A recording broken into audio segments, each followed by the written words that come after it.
आज नया साल का शुभ दिवस है। आप सबको शुभ आशीर्वाद।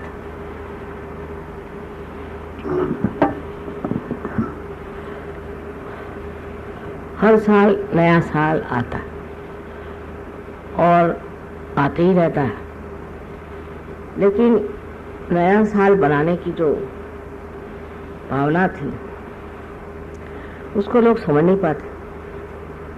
सिवाय इसके नए साल के दिन नए कपड़े पहनेंगे, खुशी मनाएंगे।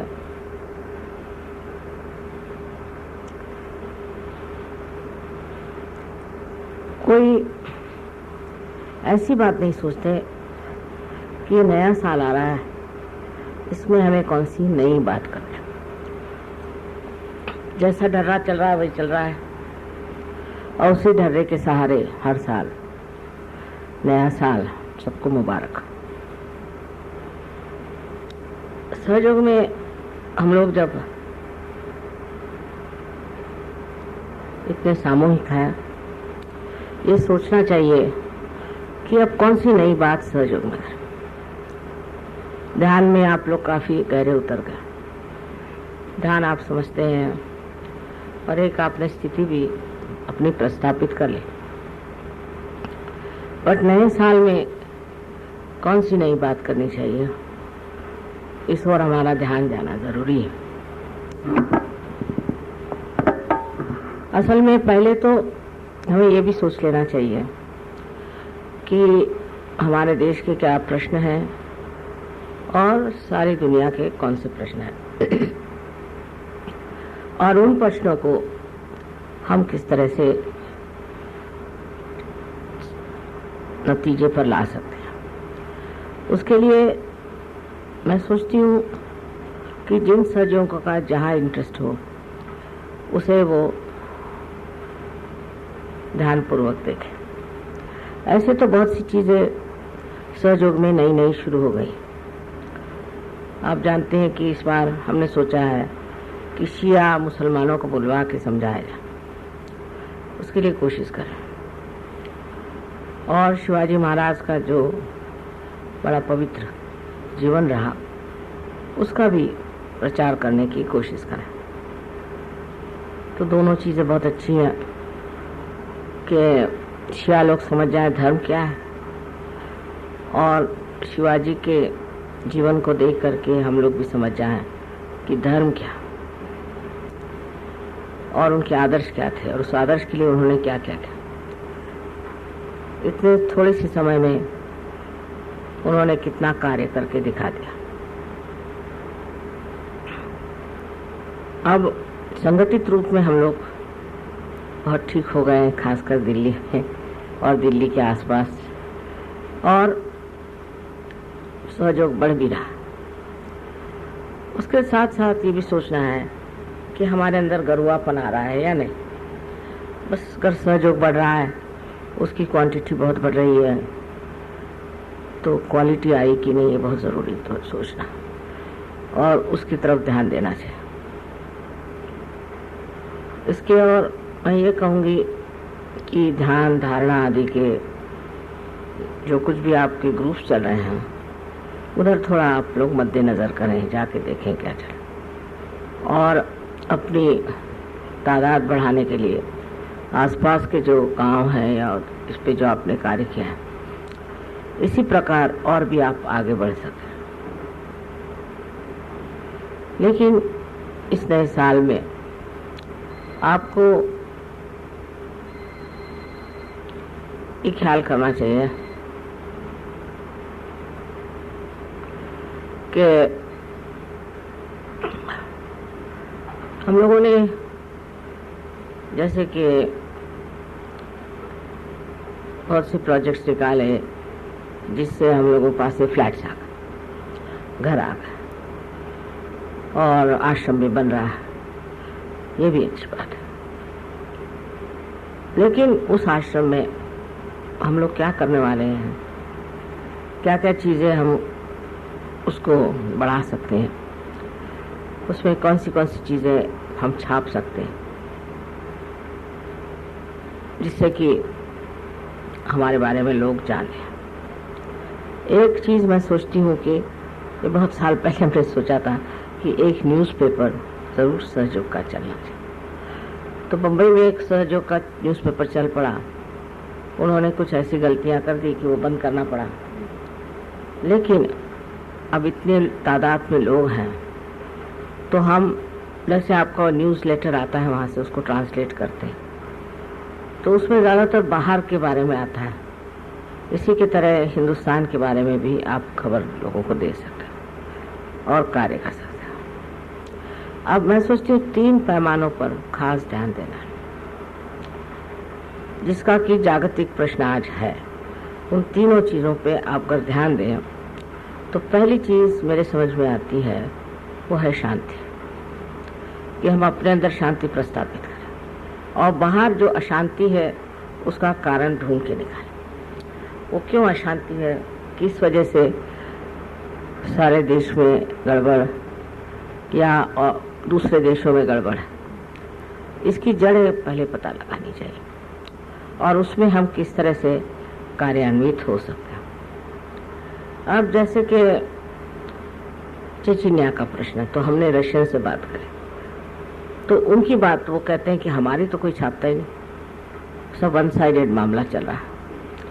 तो उन्होंने जो बताया कि चेचन्या में जो गड़बड़ है वो ये है कि हम अगर साम्राज्यवादी हैं और हम अगर डेमोक्रेटिक कंट्री है तो इसमें दोनों में बड़ा फर्क है। डेमोक्रेटिक कंट्री में आप लोकशाही में, जो लोकशाही है उसमें आप किसी भी एक धर्म के ऊपर राज्य नहीं कर सकते और वो धर्म की जो अपना अकेलापन लिए हुए एक्सक्लूसिव रिलीजन, जैसे ये तीनों धर्म जो हैं, बुद्ध का भी वही हाल है, बुद्ध भी वही और महावीर भी वही।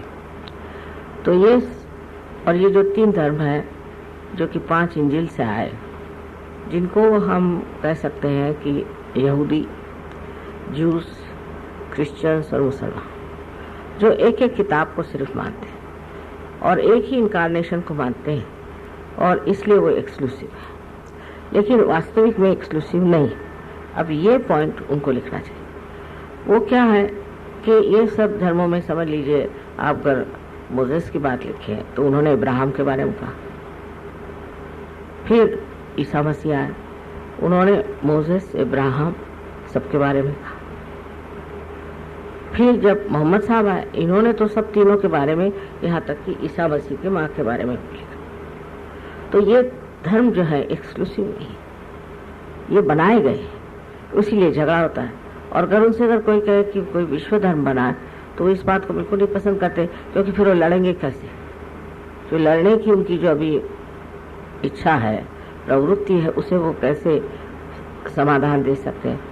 इसलिए वो इस चीज़ को मानने को तैयार नहीं कि धर्म है उनका जो है एक्सक्लूसिव। और ये सारे एक्सक्लूसिव धर्म के ऊपर हम अगर चाहें कि डेमोक्रेसी में एक एक इधर यहूदी आ जाए, इधर वो आ जाए, उधर वो आ जाए, तो झगड़ा चलते ही रहे। इसलिए उनको विश्व धर्म में आना चाहिए। विश्व धर्म में आते ही ये भावनाएं टूट जाएंगी कि हम अलग हैं और वो तो अलग है। अब देखिए अगर आप देखें तो आज भी, इस वक्त भी हर जगह धर्म को लेकर के बड़े बड़े संग्राम हो रहे हैं। वो सब खत्म हो जाए, अगर ये हो जाए कि ये धर्म एक्सक्लूसिव है ही नहीं, आप लड़ क्यों रहे। एक अगर यहूदी है तो वो मानता है, फिर ईसा मसीह वाले लोग हैं वो मानते हैं कि सब लोग उसी एक एक प्रणाली से ही निकले। जब ये बात है, जब वो कोई सा भी धर्म एक्सक्लूसिव नहीं है, तो ये झगड़ा लेकर के और सारे दुनिया में जो आज क्रंदन चल रहा है वो उसको बंद करना चाहिए। तो उन्होंने यही कहा कि समझ लीजिए अभी चेचन्या में ये मुसलमानों को हमने राज देना। तो ये मुसलमान कौम अब प्रसिद्ध है कि एक एक आदमी 28 बच्चे तक पैदा करता है और इन्होंने ऐसे बच्चे पैदा कर करके, और वो तो कहते हैं कि फैक्ट्री है वहाँ की औरतें, और अपने को मेजॉरिटी बना लिया। अब कल इनको अगर ये राज दे देंगे तो ये फिर यही करेंगे और फिर आप उनको कैसे रोक सकते। तो इनके धर्म में जो है, जो कुछ भी शक्ति है वो ये है कि हम बहुत बड़े तादाद में, तो ये बढ़ाना कोई मुश्किल है इनके लिए। और इस तरह से ये अगर बढ़ गए तो ये तो सारे रशिया को खा जाएगा। तो ये रशियन क्यों नहीं होते, किसी एक धर्म को लेकर क्यों चलते हैं? तो मुसलमानों का तो ये है कि अब जैसे हिंदुस्तानी है तो वो पहले मुसलमान है फिर हिंदुस्तानी, ये सारे देशों में है। पर अब यहाँ के मुसलमानों ने ऐसी चपत खाई पाकिस्तान में कि हर रोज 18 से लेकर 20 लोग मारे जा रहे हैं जो हिंदुस्तान है। अब वो उनका इंटरव्यू आया था, शायद नहीं आपने देखा हो, वहाँ आया था तो उन्होंने ये कहा, न खुदा ही मिला न विसाले सनम, न यहाँ के रहे न वहाँ के। ऐसी बुरी हालत है। अब यहाँ के हिंदुस्तानी लोगों के खोपड़ी में आ रही बात कि हिंदुस्तान में जो लोग रुक गए वो बहुत समृद्ध हैं, वो सब ठीक हैं, उनकी कोई परेशानी। वहाँ तो सबको ये है कि कौन आदमी कल कट के खत्म हो जाएगा पता नहीं, ये दशा। और मारे जा रहे पाकिस्तान में, क्योंकि वहाँ सिंधी और पंजाबी जो है वो नहीं चाहते लोग रहे। अच्छा, हिंदुस्तानी होने की वजह से उन्होंने अपना एक ग्रुप बना लिया और सब कराची के आसपास रहते हैं। अब कहते हैं मैं कराची दे दो, और क्योंकि हम मेजॉरिटी हूँ, अब कराची उनका एक ही पोर्ट है। तो सारे जो ये धर्म है, जो कि खासकर इस्लाम में जो सबसे बड़ी बात उन्होंने कही है कि जब तक तुम खुद को नहीं जानोगे तुम खुदा को नहीं जाने, पहले खुद को जानो। और जो दूसरी बात जिस पर इन्होंने आफत मचाई हुई है वो ये है कि ये निराकार को मानते हैं, साकार को मानते ही नहीं। जो निराकार को मानते हैं वो जमीनों के लिए क्यों लड़ रहे हैं? वो तो साकार जड़ चीज है। जब आप निराकार को मानते हैं तो निराकार को प्राप्त करें, और निराकार को प्राप्त किए के बगैर आप सिर्फ जमीनों के लिए लड़ रहे हैं, ये भी दूसरी गलत बात है। पर इन लोगों को समझाना आसान नहीं है और इनके तो खून सवार है। जो भी बात है, लेकिन कहीं कहीं ऐसे हम लोग आर्टिकल्स देना शुरू करते हैं, ऐसी बातें कहना शुरू करते हैं, तो लोग सोचने लगेंगे देखिए ये जो बात कह रहे हैं इसमें सच्चाई कितनी और झूठ कितना। और फिर ये भी देखेंगे कि हम आज तक लड़ते रहे मरते रहे, उससे हमें क्या फायदा। उसके बाद मतलब एक मुसलमान जाति ऐसी कि जो सहयोग के लिए बड़ी मुश्किल है और आर्थिक। हालांकि ऐसा नहीं कहना चाहिए क्योंकि मुसलमान काफ़ी जगह से आए हैं, सहयोग में हैं, अपने 15-20 सहयोगी सारे वर्ल्ड में आप कह सकते। लेकिन इस बार मेरा जब भाषण वहाँ हुआ रेडियो पर, तो मैंने उनसे साफ साफ कह दी सारी बात। और जब मैंने सारी साफ बातें करी तो किसी ने कुछ मुझसे वो नहीं करी, क्योंकि वो लोग सब टेलीफोन से बात कर रहे थे। पर वहाँ के कुछ लेडीज़ ने फ़ोन किया कि हमें तो ठंडा ठंडा आ रहा है माता जी की बात सुनकर, और बहुत से लोग पार। तो ये भी एक सोच रहे हैं कि एक तरीका जरिया है जिससे जो लोग बाहर गए हो, जैसे ईरानी ने से, अब वो लोग सब वहाँ बसे हुए हैं अमेरिका में, उनको हम पकड़ सकते हैं। इस प्रकार हर जगह मुसलमान जहाँ जहाँ गए हैं, एक तो उत्पाती बहुत है, झगड़े करते हैं, और दूसरे ये कि ऐसी ऐसी बातें सोचते हैं जैसे कि अफ्रीका में उन्होंने अब सब अपना गुट बना लिया है। और अभी एक आदमी जिसने कि एक बड़ा भारी एक गैंग बनाया था और वो चाह रहे थे कि वहाँ का जो वर्ल्ड ट्रेड वो है उसको उड़ा दें, उसमें वो पकड़ा गया, उसको 18 साल की सजा। तो ये लोग जहाँ भी रहते हैं उत्पाती है, समझते नहीं। समझाने की ज़रूरत है कि जब आप निराकार में विश्वास करते हैं तो आप ज़मीन के पीछे में क्यों लड़ रहे हैं। और दूसरी बेवकूफ़ी की बात इनकी ऐसी भी जब आप मर जाएंगे और जब आप गाड़े जाएंगे तो जब क़याम आएगा, जब रिजरेक्शन का टाइम आएगा, तो उस वक्त में आपके शरीर निकल आएंगे और उनको रिजरेक्शन होगा। अब बताइए 500 साल बाद कौन सा शरीर का हिस्सा निकलेगा और किसको ये होने वाला। इस प्रकार आप सोचिए कि काफ़ी अजीब चीज़ है, पर इसको किसी तरह से लिख करके और ये करके हम लोगों को चाहिए कि कुछ न्यूज़पेपर में ये लिखा जाए और उनको बताया जाए कि बेवकूफ़ी की बातें करते हैं और इस बेवकूफ़ी में फंसे। और सबसे बड़ी तो बात है कि मोहम्मद साहब ने कुरान नहीं लिखी। 40 साल बाद मोहम्मद साहब की कुरान लिखी गई। ईसा मसीह ने कभी कोई बाइबल नहीं लिखी और न ही मोसेस ने कुछ लिखा। इस प्रकार ये भी बात है कि उसकी ऑथेंटिसिटी क्या है, इसके लिए आप लोग लड़ रहे हैं। अब ये अगर इस तरह से चलते रहे तो नर्क में जाएंगे और कोई इलाज तो मुझे दिखाई देगा। तो बेवकूफ़ी की भी कोई हद होती है, और ऐसी बेवकूफ़ी की बातें करके और इनका कोई कल्याण नहीं हो सकता। अब अगर इनमें से मुसलमानों में से कोई ढूंढो तो बहुत मुश्किल है। हो सकता है एक आध दो निकल आए और आदमी इतनी हिम्मत कर ले कि ये बातें कहे और समझाए, पर ये लोग सब डरते हैं कि वो मारे जाएंगे और उनको ख़त्म कर देंगे। पर ऐसा होगा नहीं, क्योंकि अगर सहज में आए तो कोई किसी को मार नहीं सकता। उतनी हिम्मत कोई अगर करे तो इन लोगों को समझा सकते हैं। और ये जो सबसे बड़ी चीज़ है कि हमारी शांति खत्म हुई है, ये धर्म की वजह से। ये जो अधर्मी धर्म है उसकी वजह से हमारे अंदर शांति है। अगर एक चीज़ यही खत्म हो जाए तो युद्ध का मैं कहती हूँ कि एटलीस्ट 75% प्रॉब्लम सॉल्व हो जाए। अब दूसरी बात यह है कि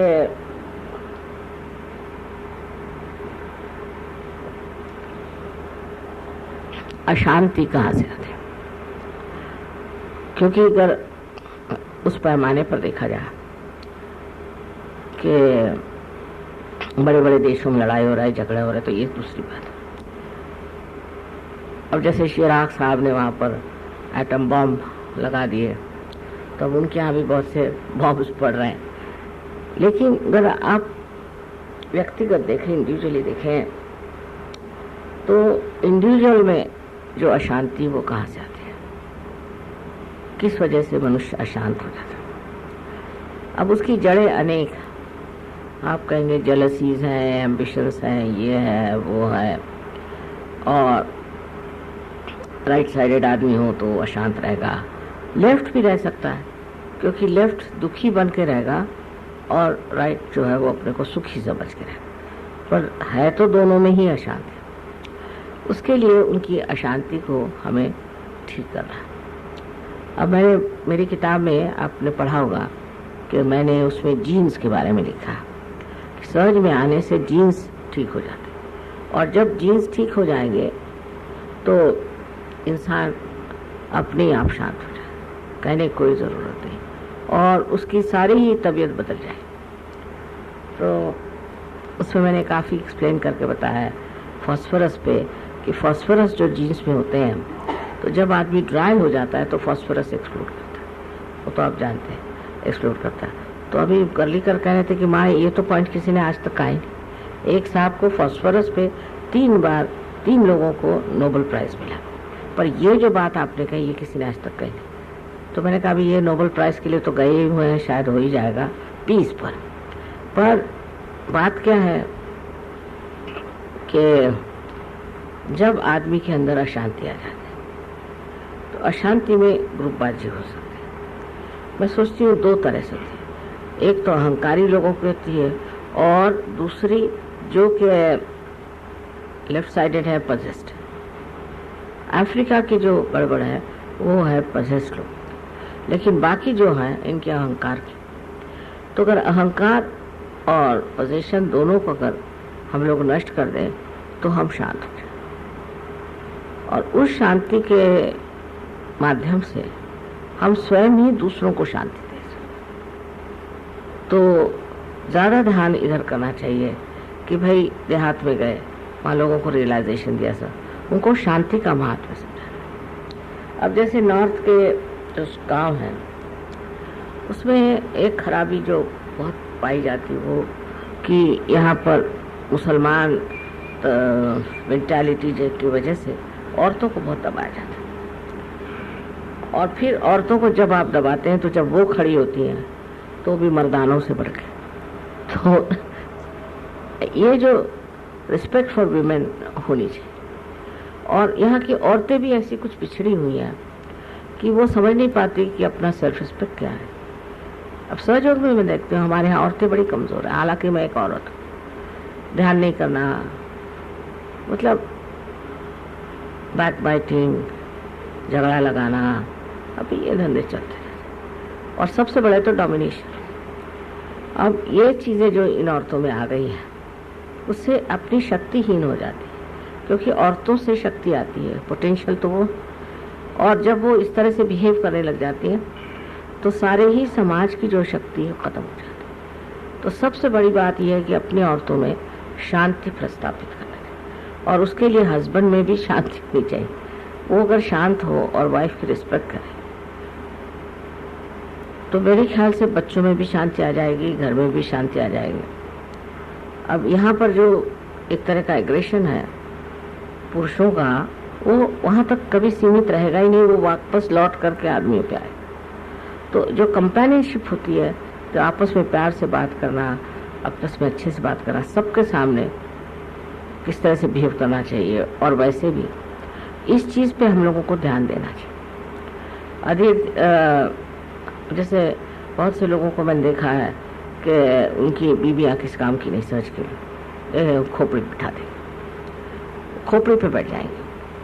बहुतों के हस्बैंड ऐसे कि अपने बीबियों को परवाह नहीं करते और उनको मारते पीटते रहे। अब भी सहयोग में ऐसे केसेस, इससे बड़ा दुख होता है मुझे कि अब भी अगर मियाँ और बीबी में कंपेनियनशिप नहीं आता है तो ये कोई सीरियस बात है। मेरे लिए बड़ी सीरियस बात है कि कंप्लीट कंपेनियनशिप, क्योंकि अब आप सहयोगी हो गए, वाइफ भी आपकी सहयोगी है, और जब दोनों आदमी एक ही इसमें बैठे हुए हैं तब उनमें आपस में झगड़ा कैसे होना ही नहीं चाहिए, क्योंकि ये बड़ी डेंजरस चीज़ है। जब आप सहयोग में आए हैं और आपस में लड़ रहे हैं तो सबसे तो बड़े कि आपसे डेटी सब नाराज हो जाए और किस आफत में फंसेंगे वो कहेंगे।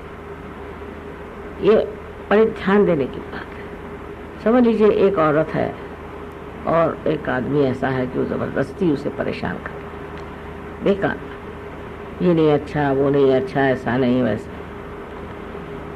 तो एक दिन ऐसा आ जाएगा कि उस आदमी की सारी डेटीज उससे नाराज हो जाए। लक्ष्मी का प्रॉब्लम, लक्ष्मी का नहीं हुआ तो हार्ट का प्रॉब्लम। सबसे तो बढ़ के लेफ्ट नाभि जब पकड़ जाती है तो और तरह की बीमारियां हो सकती हैं।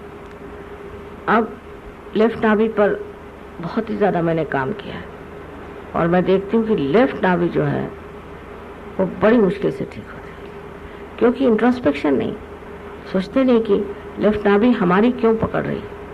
फिर समझ लो वाइफ है, वो ज़बरदस्त है और सुनने को तैयार नहीं और अपना ही चलाती, जो भी है अपमान करती। उनसे बैठ के बात करो, आपस में रिकॉर्ड होना चाहिए, बातचीत होनी चाहिए। अब लोग सहयोग में आते हैं तो देखा जाता है कि चले सहयोग के पीछे, कभी मियाँ बीवी की बातचीत नहीं, बच्चों से बातचीत नहीं। ये तो ऐसे ही हुआ जैसे कि इंग्लैंड अमेरिका में लोग हॉलीडे में जाते हैं। सहयोग के लिए टाइम देना चाहिए, उसके लिए मेहनत करें, पर कंपेनियनशिप में दोनों मिलकर बच्चों को भी इसमें लाइए, वाइफ को भी लाइए, सबको ला करके। अगर आप चाहें कि आप तो सहयोग का कार्य करते रहे और वाइफ अपने घर में बैठे जाते साथ, तो बिगड़ पड़े।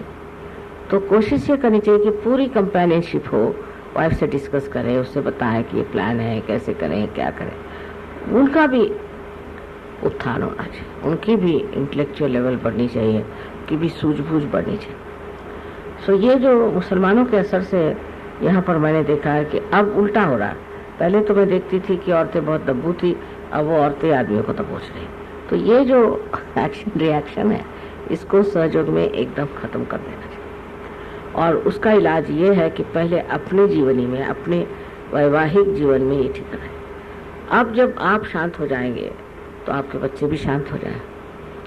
ये सारी जितनी भी बीमारियां हैं जो अशांति की, जिसमें आप बड़े बड़े युद्धों में देखते हैं, ये आती कहाँ से? ये मनुष्य से आती, कोई आकाश से नहीं आती, कोई आपके पेड़ों से नहीं आती। ये जो जड़ इसकी जो है मनुष्य है।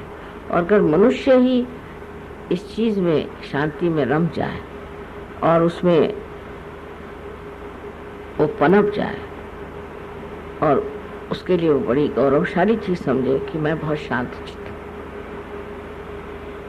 कम से कम अपने सामाजिक ढर्रा ठीक हो जाए। जो सामाजिक ढर्रा है उसको ठीक करने का भी कार्य सहयोगियों को करना है।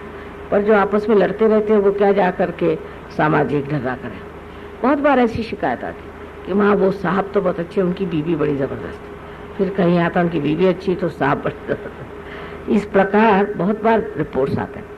तो हम लोगों के पास तो अपनी एक सभ्यता है, अपना एक तौर तरीका है। उस सभ्यता से वंचित होकर के और हम गलत काम कर रहे हैं। क्योंकि अपने यहाँ कम से कम जैसे हम महाराष्ट्र में देखते हैं, बीबी की बहुत इज्जत करते हैं और बीबी भी हस्बैंड की बहुत इज्जत करते हैं। एक सभ्यता है और उसमें ऐसा नहीं चलता कि हस्बैंड वाइफ को सोचता है कि वो कोई और चीज़ है या उसका दर्जा उससे कम है। बहुत बार मैंने समझाया कि रथ के दो पहिए होते हैं, एक अगर छोटा बड़ा हो जाए तो ठीक नहीं, दोनों की सिमिलैरिटी नहीं होती। उनकी ये कहना चाहिए कि उनकी हाइट एक होती, बनावट एक होती, सब होती, पर दोनों अगर राइट का लेफ्ट में लगा और लेफ्ट का राइट में लगा तो लगेगा ही नहीं। तो दोनों में जो है अपनी अपनी विशेषता।